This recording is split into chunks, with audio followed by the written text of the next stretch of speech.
I'm going to show you how I can chicken. It's very easy, not much to it. It's probably the easiest thing I've ever done canning. I've got my canner ready with water up to the little line, the first line, and I put a splash of vinegar in here to keep the cloudiness off of your jars, and I'm going to get my chicken out. Okay, here's the chicken. It's really nice quality chicken. I got this for $1 a pound at my salvage grocery store. It's nice fillets, really nice. This will be very easy to cut up. And you don't have to cut up the chicken, really tiny. I just cut it up just to make sure I can get as much as I can in the jars. I cut some of the fat off. You don't have to. I'll give the rest to my dog since I feed him a raw diet. But see, these are nice flat pieces. Just goes right into the jar, and I'll show you when I'm getting ready to fill everything. Yeah, I have a few jars out just to show you how I'm doing it. So when I pack these, I think you can see pretty well. I'm going to pack these really tight, and you just pack it in, of course, inch head space, so I'll divide it out, and I cut some, parts a little smaller so I can get as much in as I can, because this does, as you know, shrink up, and I squish it, then I'll mess with it and get the air bubbles out, and just fill these up, no water at all, and I do not put salt in this. It makes its own juice. It's very flavorful. You don't need to put salt. I put salt in a couple of first batches, and it was just too salty. You can always add salt later, but you can't take it out. So I'll just pack these pretty tight, kind of debubble. See, I get it down. See all the little spaces in there? I kind of squish it around, and the chicken kind of conforms. And I'll get all those bubbles out best I can, which you probably don't have to get all that out.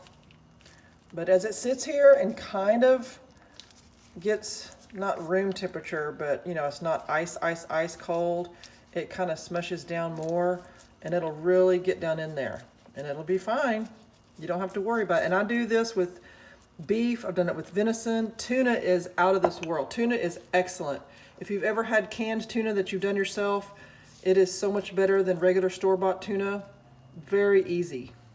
Okay, now I've got all of the jars pretty full, and I'm going to take my vinegar and just wipe the rims just to make sure there's no pieces of chicken. And I really scrub these just sometimes, especially if this has been sitting, if I'm doing this a while. I really get them clean. Set that aside. Just go over the rims, make sure nothing's on there. No chicken pieces or fat or anything like that that would compromise the seal. Okay, I've got everything cleaned off. I've got my lids. I've got some cur, and I also have, do I just have cur this time? Yeah, I think I do have cur. I don't know, for whatever reason, ball lids are hard to find lately. You do not have to heat or simmer or sterilize your lids when you're canning. That's something we don't have to do because this is getting way above the boiling point, and you do not have to do any of that anymore, according to the people who know. You just put your lids on and put your rings on, and I'm going to double stack. So you're just going to get your lids, get your rings, and these rings, I used to think, oh my gosh, they're all rusted, I need to throw them away. But dummy me, this is what happens to them. They oxidize if you put them in the dishwasher. So they look terrible, but they're not rusted, so they're fine. So you just put the lids on, finger tight. That's kind of hard to see. Just put them on. Do not over tighten these. That's all you do. And one thing I want to make sure I do is when I'm stacking these, I kind of put, have some of those smallmouth jars for the smaller like jelly jars, and I disperse those around the perimeter so you can make your second stack, your second layer, as level as possible. Does that make sense? All right, I've got the whole canner loaded. This is my Presto canner. This is the smaller one. This is not the gigantic one, so I'm able to double stack with half pints. I think I got 9. Did I get 9? Yeah, I got 9, I think, in the bottom.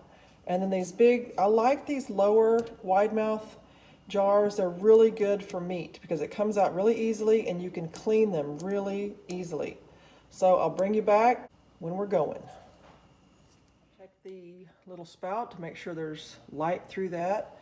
Got everything sealed up. Got the temperature on. I don't like to turn the temperature on too high in the beginning. I like to let it come up kind of slow, not extremely slow, but I'm in no hurry. I mean, it's 8 o'clock at night. I don't care. So I'll bring it back when she's going. Okay, I've got it going. It's been venting, still waiting. I like to make sure we get a really steady stream. It's kind of hard to see at night, but it's going. Okay, I just put the weight on and we'll wait till it starts rocking and then we'll start counting. Okay, started rocking, so now I'm going to set my timer for 75 minutes. I'm going to turn the heat down a little bit. Well, a lot, actually. This is about where I set mine. So you'll just have to figure out on your own stove what keeps that consistent rocking motion. You don't want it too much, but it can't stop because you know if it stops, you've got to start all over again. And so for my altitude here in Texas, I'm less than 1,000 feet, so 10 pounds. Okay, they're out of the canner and they're still bubbling, and they'll do this for quite a while. So, got about 15 little half pints, and they're done. Okay, it's the next day, and I have all of my jars washed off, wiped off. I have the rings removed, and I'll label these, put the date on them, and they're ready to go. And this chicken is really good for chicken salad and enchiladas and flautas, things like that. The chicken salad it makes is very, very good. So I hope you learned something from the video. Thanks for watching.